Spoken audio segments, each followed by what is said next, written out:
All right, welcome to the show, World Soccer Radio on the Sports Byline USA Radio Network. I'm Nick Geber with Danny Page. We're We're back. Burgundy. Yeah, we're back in our home, at our studio home, so to speak. It's good to be back, Danny. We got a big show today. Yeah, your home, aka the Sin Bin. That's right. Oh no, that's your Vegas home. That's right. Well, different story, but that's part of what we're talking about today, Nick. We've said it over the last couple of weeks that we were gonna, discuss these crazy ideas for orange cards and sin bins, and that's a big part of the show today. Is the sin bin in? That's the question we ask as this is being discussed more and more around the world of football right now. Also, let's talk about what David Gold at West Ham United is about to do as the Andy Carroll red card is upheld on appeal. He's now threatening to go to the courts of arbitration of sport in order to adjudicate this. Are we opening a massive Pandora's box? I feel like this could be really a landmark moment in the way that the FA punishes players. It could really set a precedent going forward. I think this is going to be a very, very interesting, similar to the way that maybe Racing Santander's players walking out last week could set a precedent. I feel like this can really usher some change this time in the United Kingdom. I'm really excited to see what happens here, Nick, and we're going to break it down on tonight's show. Also, we're going to continue the discussion about American football, American soccer. We're going to continue our discussion of Beckham in Miami. We're going to be joined by Ben Jata. Is that how you pronounce his name? Jata? I believe so. Ben Jata, who writes for Major League Soccer. He also does the fantasy soccer with MLS. He's also involved with Opta Stats. So he's a big, follows the American football scene very, very closely. We're going to talk about Beckham in Miami, a little MLS expansion. And we're going to talk about something that's really not discussed that much, the MLS NASL running feud. Oh, that's okay. And I'm going to tell you why I think it's just horrendously unhealthy for American football. All right, everybody. Well, soccer, Nick. The sport is called soccer in this country. Okay, soccer. There you go. All right, welcome to World Soccer Radio, Sports Byline USA. Big hello to our men and women in uniform listening around the world on American forces. It is a pleasure and a privilege to be with you each and every weeknight from 9 p.m. Eastern, as we are on the affiliate station of the Sports Byline Network, iHeartRadio, TuneIn.com, and of course you can watch the video live at watchwsr.com. Nick and Danny, let's get the phones lit, shall we? 800-878-PLAY, 800-878-PLAY, or find us on Twitter at World Soccer Radio. We're going to take a break. It's a great time to use a loo right now because we'll be back in 3 minutes.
Right. Now, that's right. We're back with you right now on World Soccer Radio. Sports That was awful. That was good. Sports USA Radio Network. Nick Geber and Danny Page with you here. You just sounded like an old fogey. You're like, right now. On the Sports Byline. Hey, listen, Danny. Yeah. You know, when you get to the ripe old age that I'm at, and I actually have a birthday coming up here in just, do you really? few short weeks, yes. I am being taken away on a lovely cruise. So there'll be a whole week that you'll What are you going to be, like 46, 47, something like that? No. 48? No. 52? No. Wow. No, none of those. No, I'm North of that? No, I'm one of the ones you missed. I'll be one shy of 50. Oh, really? Yeah, Man. so Think 49. about the blowout that we're going to have next year, 2015. We're going to Ibiza, okay, Nice. for Nick's 50th birthday. But I was just in Vegas, as you know, Danny, and I was there at the casino, and I saw they have a discount at the buffet for when you hit 50 years old. Wow, I've only got another year and 2 weeks left to wait for. How exciting!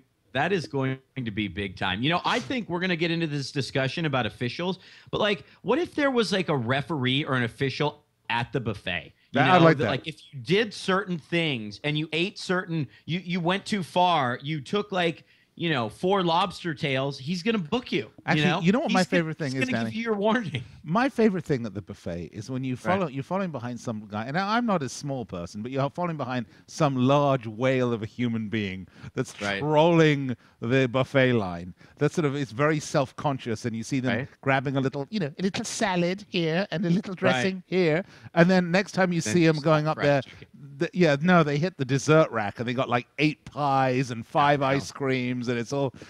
And you're like, oh, yeah, aren't you glad? We can't all be these tea-sipping health aficionados like yourself. That's true. I'm a pillar. Hold up your bottle of whiskey there. The bastion of this is Members Mark whiskey. And it's called Maker's Mark. It's obviously tea. You're way too No, it's not. square. It's whiskey, and I'm going to drink the entire thing while we're on the air. It's tea, which, by the way, you can watch this also on watchwsr.com. It is tea. Why would anyone way want to? Too square to even know what Maker's Mark is. I mean, that's Sam's Club, isn't it? Is it Sam's Club? Members Mark. All right, whatever. Danny, let's get on with it, shall we? Andy Carroll was sent off. Yes, with a red It was card. a horrible sending off. We didn't even talk about it on Monday. I don't think that it was. was just appalling. I don't think it was a horrible sending. It was just usual Howard Webb idiocy. What else is new? Well, first of all, Howard Webb will be England's representative at the World Cup, so let's not denigrate the man before I don't live in England. Before he has an opportunity to give a player 3 yellow cards. Okay, so he's no Graham Poll, that's for sure. But I mean, he should have sent off Nigel de Jong. He lost control of the final. I'm not a Howard Webb fan. Well, Danny, here's the thing, though. I agree that I think it was a harsh red card to give to Andy Carroll. But the letter of the law says that if you make an attempt to injure another player, whether you make contact or not, that's a red cardable offense. Now, he clearly made an attempt to, not to injure, to strike. He clearly made an attempt to strike. No, he was just falling backward. Well, I just think it's a very harsh red card. But look, here's the thing. So they appeal the red card, goes to the FA Board of 3. They come back, they uphold the red card. And I agree, Danny, on any other day, that may or may not have been a red card. It's harsh, no doubt about it. It was not a red card. And now, okay, fine. I'm not even prepared to debate that with you because that's not the story. So the story is it's upheld. It's upheld by the you USC graduates. Upheld by a panel of 3. And now David Gold is flipping mad because Andy Carroll's going to miss the next 3 matches that West Ham United have to play, and they are all essentially relegation battles, maybe with the exception of the Southampton match. Now, having said that, Andy Carroll's going to start missing the first match on Saturday. That could be the £70 million red card. Yes, absolutely. Absolutely. And David Gold has a good reason to make the argument and to assert that Carroll not being there makes, that massive of a difference. I mean, look at what he did in their match over the weekend. I mean, 2 incredible assists. The strategy they looked to employ with his purchase in the summer transfer window was just complete. It looked brilliant almost, Carroll was absolutely outstanding. He needs to establish some momentum and continue. The bad news for West Ham is they're obviously in one of the relegation places. You have the table there, Nick. Yeah, I do. But they are only 2 points out of 12. So it's not like it's a Fulham scenario here where they're 4 points from safe. They're only two points out of 12. So there you go. West Ham are currently in the 18th spot with 22 points. 1 point beneath Crystal Palace and West Brom with 23. Then you get Norwich, and then you get a whole slew. You get basically 4 teams on 24 points, starting with Swansea, Hull, Sunderland, and Norwich. Now, the interesting thing is 12th place Swansea, they've just fired Michael Laudrup, which I don't really understand. We'll probably talk about that a different night. I know we've been threatening to talk about this for some time, but maybe we'll eventually get to it. But it's interesting. Look, West Ham are in a tenuous situation, Danny. Tenuous situation. And they've been waiting all season to get Andy Carroll back. Then he comes back, and I feel bad for him because what's his face, the guy that he supposedly fouled, I mean, rolled around and acted like he'd just been shot by a sniper. I mean, it was and he should get banned for that too. I mean, it was ridiculous. He should, because he drew. He conned Howard Webb into issuing that red card. Here's the thing that I think you have to look at, Nick, and we often make comparisons, or I make comparisons on this show between the Barclays Premier League and the National Football League here in America. And the only reason why is because the National Football League and the Barclays Premier League are on a level playing field as far as the revenue that they create, and the viewer numbers domestically and abroad, frankly, as we saw with this Super Bowl this weekend. Here's my point, is that the NFL brought in a rule with their instant replays 2 years ago now that says every turnover and every scoring play will be automatically reviewed. Now, I'm not saying that every sending off and goal should be reviewed on site. That's not what I'm saying. But I think every sending off should be reviewed by an independent commission. It doesn't matter if the official saw it, but these decisions that last for not just the last 30 minutes of a match, but for the next 270 minutes are too big to just watch idly and say, maybe it was a red card, maybe it wasn't. Well, a group of 3 at the FA looked at it and decided to uphold the original decision. The thing is, Danny... But part of that is because they're just backing their official. They're not necessarily reassessing it. They're just backing their ref. That to me is the problem. Well, that's correct. The criterion for the review is different than one might think. They're not looking at this saying, was this a red card or was this not a red card? They're looking at this saying, did Howard Webb evaluate the situation and reach a decision appropriately? That's what they're evaluating. And that's the problem with it. But the thing is, so David Gold is now going to sue in the Court of Arbitration of Sport. Awesome. Danny, where are we going with this, my friend? What happens? Brilliant. I mean, what happens now if there's a bad penalty given on the last day of the season and a team goes down or a team doesn't win the title? I mean, does all this now go to the courts? Does the judicial system now become the referees, the retroactive referees for football? That's what I want to know, Danny. Because this is a Pandora's box. The Football Association has put themselves in this position by not having a body, whether it be 3 people or 5 people. I mean, I don't even care if it's 1 person, frankly. By not having a group that goes after every match and by Tuesday or Wednesday has a decision on every big decision in regards to a sending off or a dive. Why has this not been done already? And I understand that they don't want to create chaos on Monday, but what they are creating is a massive amount of really inequality when it comes to these decisions. All they're doing is evaluating if the ref got it right and not evaluating actually what happened. They've opened themselves up to this, and it's going to be a mistake that really haunts them here if David Gold is successful in court. All right, World Soccer Radio Sports Byline USA. Nick and Danny, the discussion, well, are we going to have the courts adjudicate our footballing decisions? That's the question. But we're going to take a break. When we come back, let's turn our attention to the United States. Let's talk a little Beckham in Miami. Let's talk a little MLS expansion. We're going to be joined by Ben Jata from MLS. He'll be joining us right after this. Don't go anywhere. World Soccer Radio. We'll be right back.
Yes.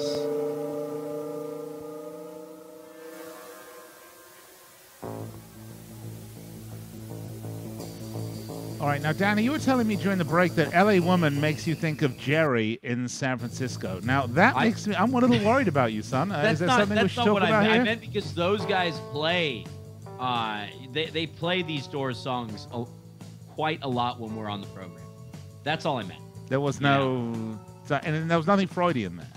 There was nothing Freudian, Nick. Thank okay, you. all right. I mean, Jerry, you feel better about that? Because honestly, if I were you, Jerry, I'd be worried. It's kind of scary, right? I don't know what Jerry is. He's obviously running. He's running. He's hiding. Seriously, right? It's a good song, man. All right. Song. All right. Welcome back to the show, World Soccer Radio. I don't know how to start a segment after that, Nick. All right. All right. Well, I have to apologize to our listeners because actually I was wrong. Ben is not coming on this segment. He's coming on next segment. He's coming on the longest segment of our show, which is, I get it. Coming up. Get it? I'm older than you, so therefore I have less memory retention. It's that Bruin arithmetic, man. You don't even know what you're doing. All right, you didn't really go to UCLA, did you? I did indeed. All right, so we were talking about David Gold opening a Pandora's box with his appeal of the appeal, so to speak. But this appeal is to the judicial system. It's going to hire the best lawyers that about 70. Does that mean it's going to be the guys with the wigs on? Yes, the best lawyers at £70 million. Because that's what he stands to lose here. Now, it's not exactly true, by the way. It's a bit of an overstatement because, of course, there are parachute payments going on for the next 5 years if you get relegated. If you don't know what that is, it means that you get money as if you were in the Premier League on a sliding scale from years 1 to 5 that you get relegated to help you ease the transition. And part of that is because being in the Premier League has such a high cost associated with long-term player contracts and a lot of infrastructure improvements that have to be made in your grounds to play in the Premier League. That costs a lot of capital money, and the Premier League recognizes that if you come up for a year, make all these capital improvements, and then go right down, this could be financially disastrous for you. So that's why they provide parachute payments. Can I, by the way, bring up the fact that over the last 4 years, this will be the third time that David Gold said he was going to bring a lawsuit on his own behalf or on behalf of West Ham United. You go back to Alessandro Diamante's deal. He moved from Brescia to Bologna. West Ham said they deserved part of what was paid for the player. I don't believe it ever went through. Beyond that, there was the deal with Birmingham City, obviously, on unpaid expenses. Yep. He's suing Carson Young. This is kind of what he does. Yeah, he's litigious. He does it in some ways just to spin public opinion, I think. But nonetheless, I think it'll be interesting. The problem is that no decision's going to be made in enough time for Andy Carroll to come back. Well, that's just it. No, look, I think he's out, and that's it. I think the real strategy here, Danny, is that what he's planning on doing is filing an appeal with the courts and getting a temporary stay on the suspension of Andy Carroll. And because he really wants Andy Carroll back for these next 3 matches. There's 2 6-pointers and there's Southampton. You know, hear me out here.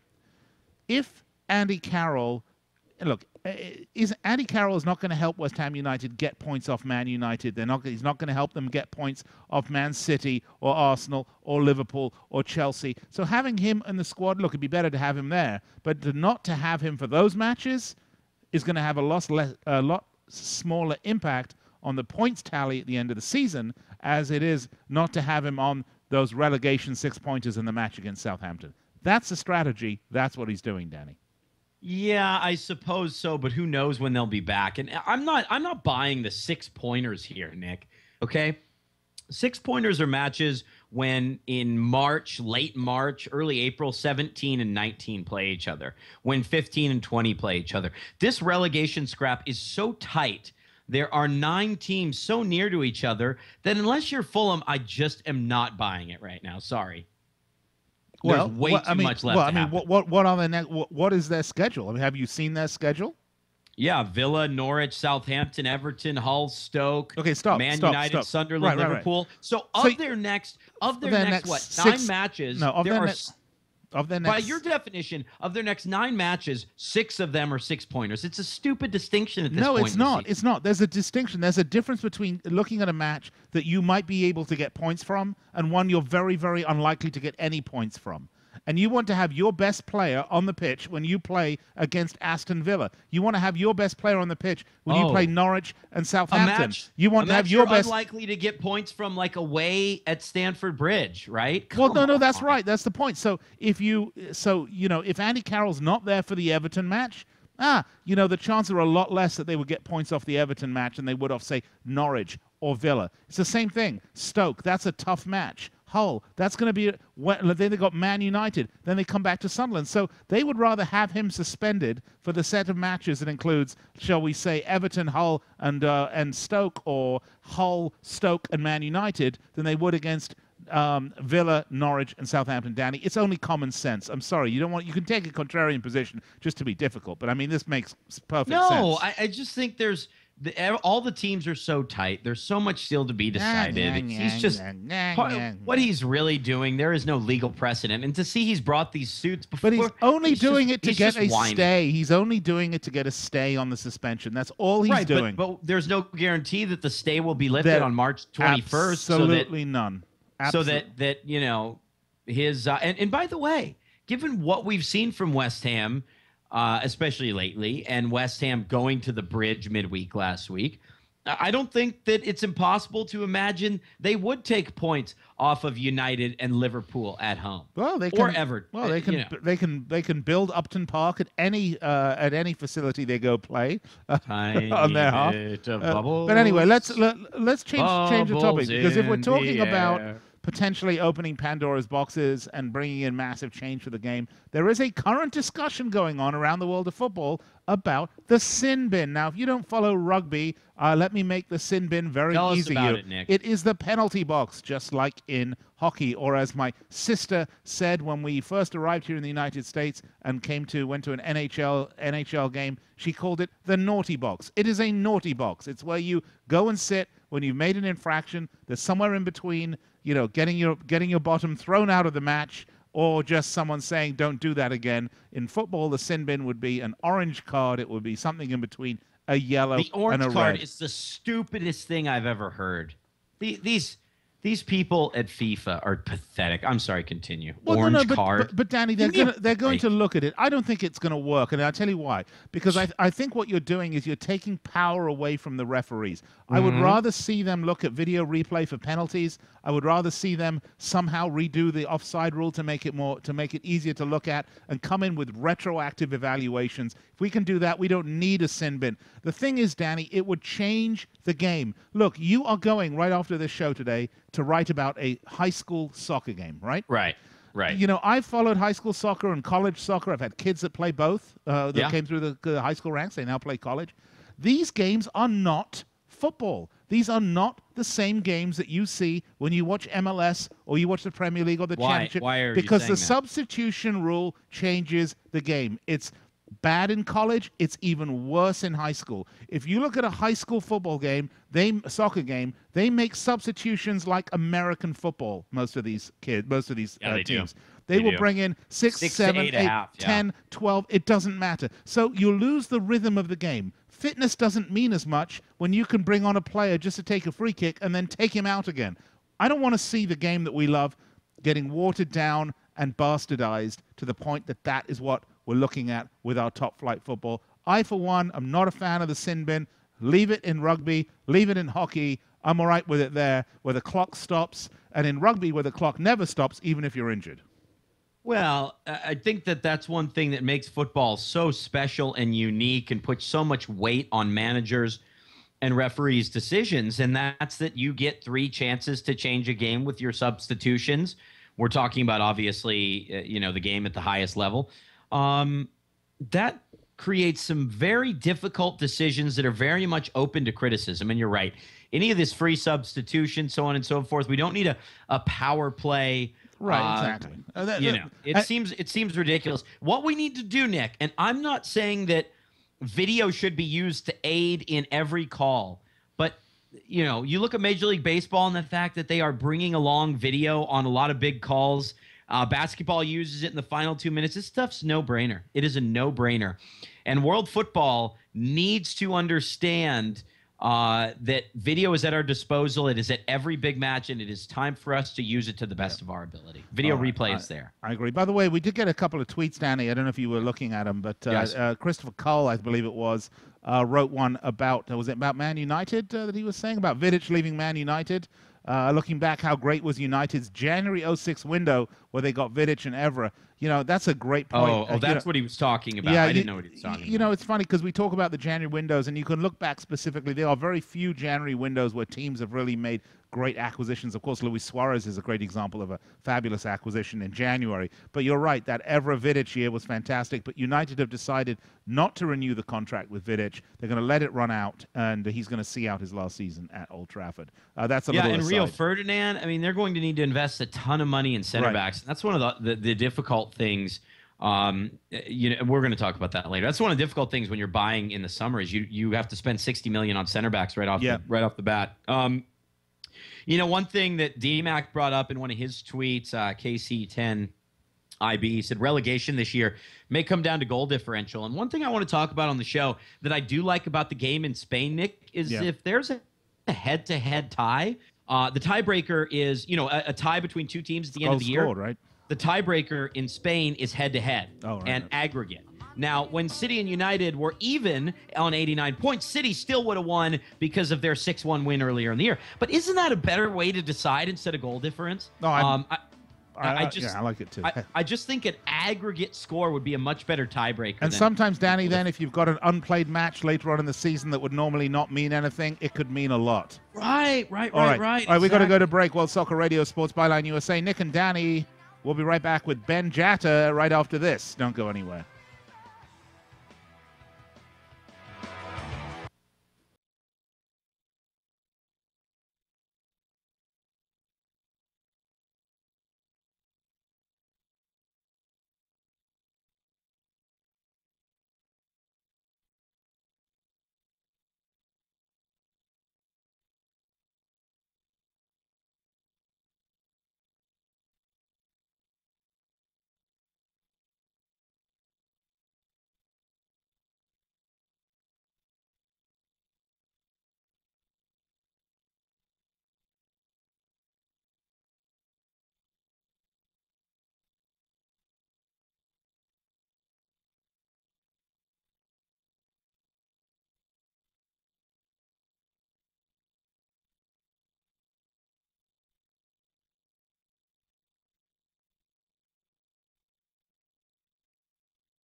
All right.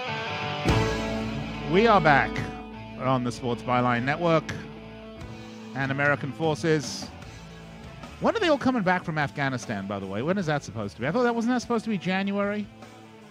Yeah. Or was it January next year? We need to just bring them all back right now. We want them all back. Didn't you serve, Nick, at I some did, point? yes. I served in the 80s. Did you serve us, or did you serve No, the I United served here in the United States military in the Army with the 82nd Airborne Division.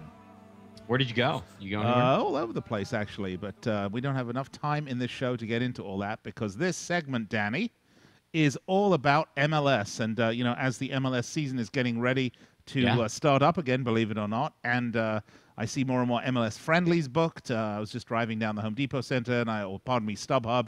I saw the LA Galaxy playing Real Salt Lake. I know that there's I'm pretty stoked. I'm stoked Chivas for playing, domestic. Chivas are playing the Rapids in Vegas, next week?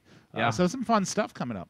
I'm stoked more for domestic soccer than I've ever been. Soccer, man. Soccer. It's going to be a great season, and everybody's really starting to get excited about and get behind this league. Again, I just hope the MLS Cup final isn't the same day as the SEC championship game because it seems like 30 million people were watching that, and that was an issue. So, yeah, I wonder if Don Garber's going note to self. All right, well, I tell you what, with so much to get to with the announcement of David Beckham opening up the Miami franchise, and let's be honest here before we bring Miami in Sound Machine. before we bring in Ben Jata, let's be honest. David Beckham did not announce the formation of an MLS franchise. David Beckham announced his exercise of his franchise rights in Miami. These are very, very different things here, folks.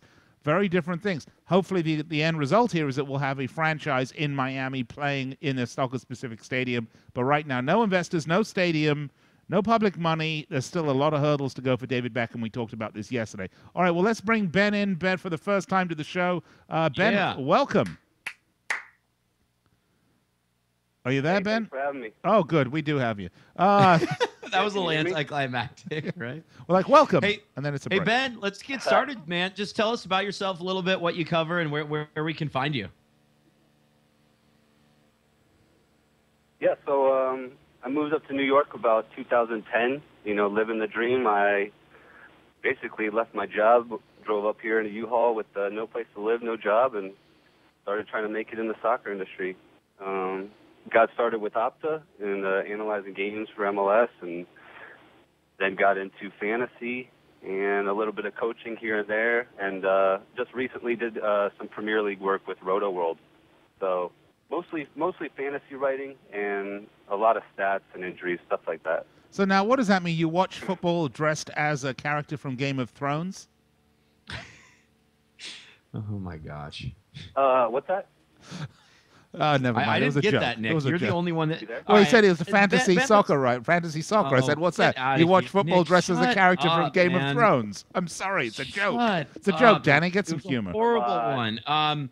Ben, talk to us your reaction to the decision for Beckham, yes, to exercise his option, the possibility now and the team forthcoming in Miami, how you think that can succeed and the part they'll play in the league. What do you think? I mean, it's exciting. When I look at, I'm kind of somewhat new to the league. I came in around 2011, 2010, started really paying attention to it. So over this last off season has just been amazing, and there's so many talking points within the news, and Beckham, just watching him, come out and unveil this, it was exciting, and I think it's gonna be big. I think it's a big turning point in the league. Miami's just a tough sports market, though. What's the general vibe where you are about the difficulty of that market, and perhaps how NYCFC will do as well, considering you're a New York guy? Yeah, I mean, I'm from Florida myself. I grew up in the Tampa area, so soccer was really big when I was growing up, and there was a lot of young kids playing soccer around. IMG academies there. Yep. My brother went there when he was a sophomore in high school to train, and they want soccer there. I mean, it's a huge sport there, and I think it will be successful in the end. Obviously, people always discuss the attendance numbers and the TV ratings, but those things are just going to go up over time. I think we're not going to see a drop-off or anything like that. We're going to see big investors coming in. They're going to invest big money in players, and Miami and New York City SC are going to have legit teams. I mean, people are going to want to come see them. The stadiums are going to be spectacular, and they got world-class owners, and they got guys like David Beckham, Claudio Reyna. These guys are obviously Reyna and Beckham are on a different level, but they're still big names within U.S. soccer, and so I think it's just improving. It's improving MLS on a huge scale.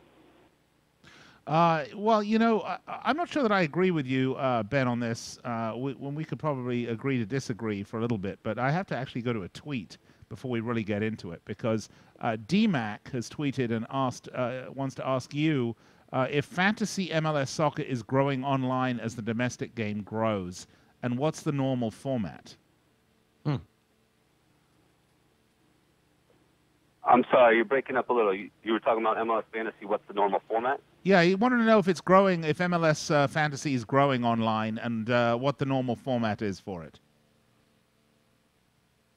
Yeah, and that's the thing. Over the last couple of years, MLS Fantasy has been a work in progress, and just like the league, it's growing. And it launched yesterday, and we saw a huge spike in the numbers from what I was seeing, and people have come back and they've really liked the game. They've liked the adjustments. They've liked the extra time and stuff that we put into it. And the format is a little different this year. Last year you had 15 players, very similar to the Fantasy Premier League and EPL. They say FPL, Fantasy Premier League. Right. Same game makers, same manufacturers of the game. So, working with them and trying to get the game customized to MLS, MLSsoccer.com was a work in progress, but it's really turning out well. And the feedback has been great. Last year with 15 players, 100 million was the salary cap. It's basically the same as FPL. This year it's 18 players, 120 million. So you got an 18-man roster. You're trying to build a team under 120 million, and the prices are high.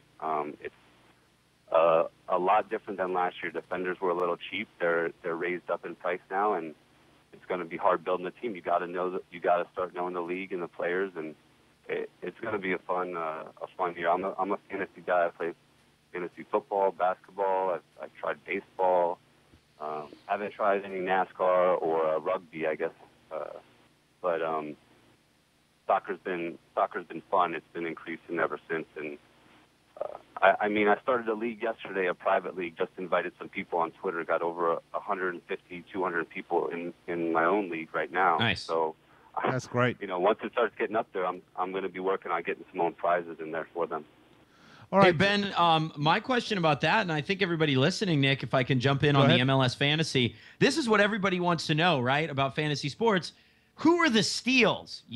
Who can you pluck for like $4 or $5 million that's going to change the team, or even less than that? What MLS team is spending $110 million? No, it's all fake, Nick. I know, but that's the problem. Maybe it should be real. Maybe you should have 18,000 to play your average players. You can get 4 players in that you can play multi-millions, and then you got to put a team together that Ben, works. please, do you see what I deal with every night here? Okay.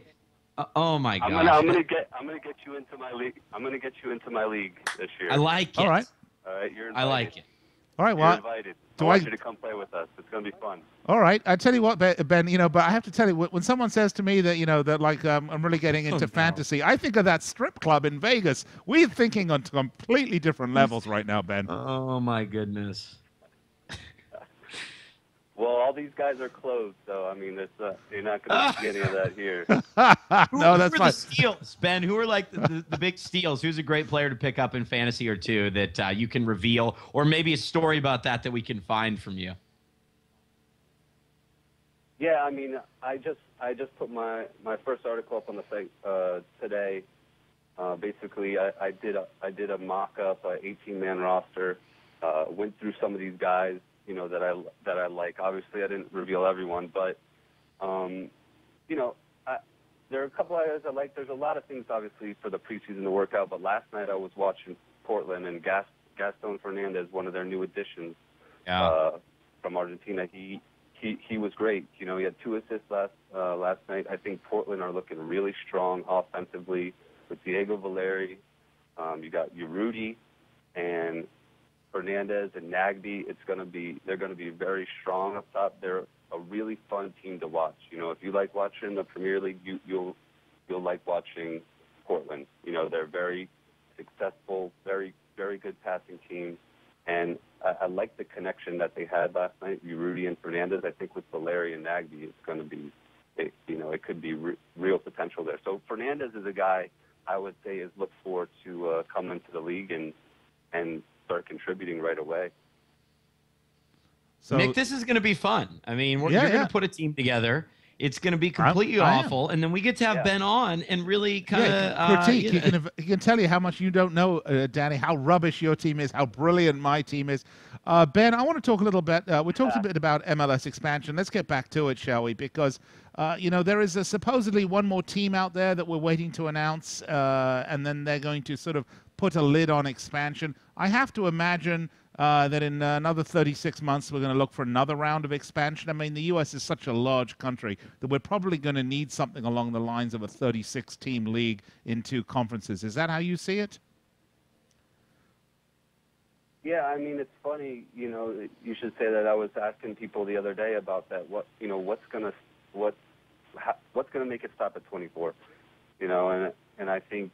And, you know, some people were suggesting, 36. Some people were saying 40. Yeah. 2 leagues, 40 teams total, 2 conferences, no interest, just conference-only play.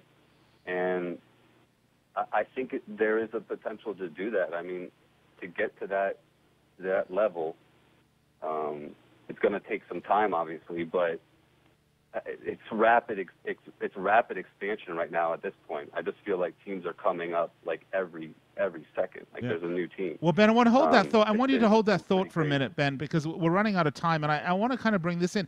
There's a big MLS and NASL feud, which we haven't really got into today. I wanted to get into it, but sadly, as usual, we just ran out of time. But could you?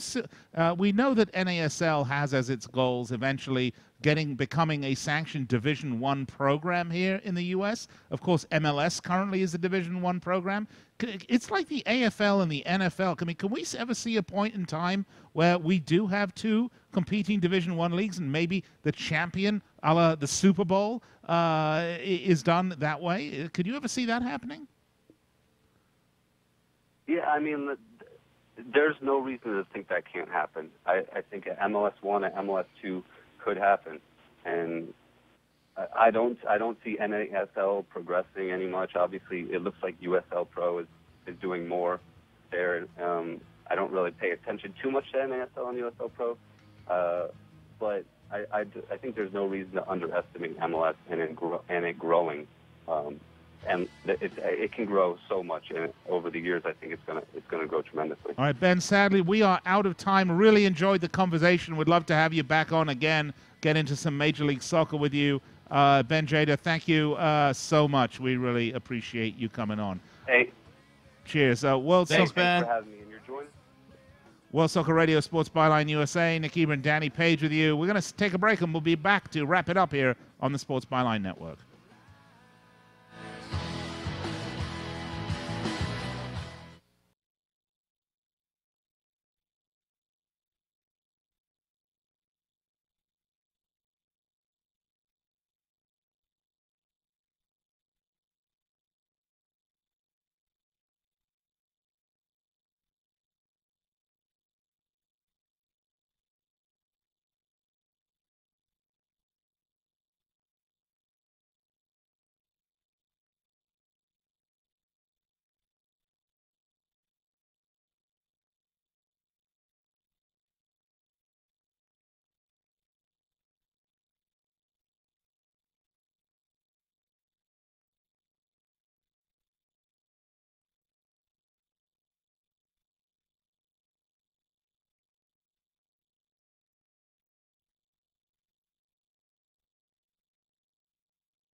All right, welcome back to the show, World Soccer Radio, Sports Byline USA. I'm Nick Geber with you. Want to thank Ben Jata for coming on. An absolute pleasure to have him on, as we'll talk more and more about Major League Soccer in the not-too-distant future starting up again. So we'll be covering it more and more, and it's going to get really exciting because we're going to have, of course, the culmination of the Premier League season. We're going to have the start-up of the Major League Soccer season, and, of course, we're going to start getting into the run-up to this incredible FIFA World Cup in Brazil. So there's so much to get to. And, of course, Champions League. Who could forget? We got Champions League as well. So we hope that you will join us here Monday through Friday, 9 p.m. Eastern Time on the Sports Byline Network as we cover these topics. We are the only nationally syndicated radio show here in the United States that cover the beautiful game. So why don't you make us your home for all things football on the radio? Once again, pen us in your book. Don't pencil us in. Pen us in your book. 9 p.m. Eastern Time, 6 p.m. Pacific, Monday through Friday. Once again, I want to thank Ben and, of course, Danny, who had to leave for this last segment. So he's allowing me to do this solo after all these years. Finally able to go solo. How about that? Anyway, you can reach us on Twitter at World Soccer Radio. That's at World Soccer Radio. We're on Facebook as well, facebook.com/World Soccer Radio. And we're on Google Plus at Watch WSR. By the way, go to www.watchwsr and you can see a video feed of every one of our shows. Again, Monday through Friday, 9 p.m. Eastern, every single show streamed live on YouTube, which you can get to by going to watchwsr.com. That's what we've got coming up. Now, tomorrow we're going to get into our Premier League preview. We will be having one of our favorite gals with us, Nikki Crosby from BN Sport, will be joining us from Gutter. She will be giving us and helping us with our Premier League preview for the big matches over the weekend. So be sure to come back to us and tune in tomorrow, 9 p.m. Eastern Time. Get you ready for the weekend's Premier League action. That's going to do it for me, Nick Geber. I want to thank you for tuning in. Coming up next here on the Sports Byline USA Network, an absolute legend of the game, Mr. Ron Barr. You don't want to miss that, so stay tuned. And once again, I'll check back with you tomorrow. Cheers. Have a wonderful, wonderful evening.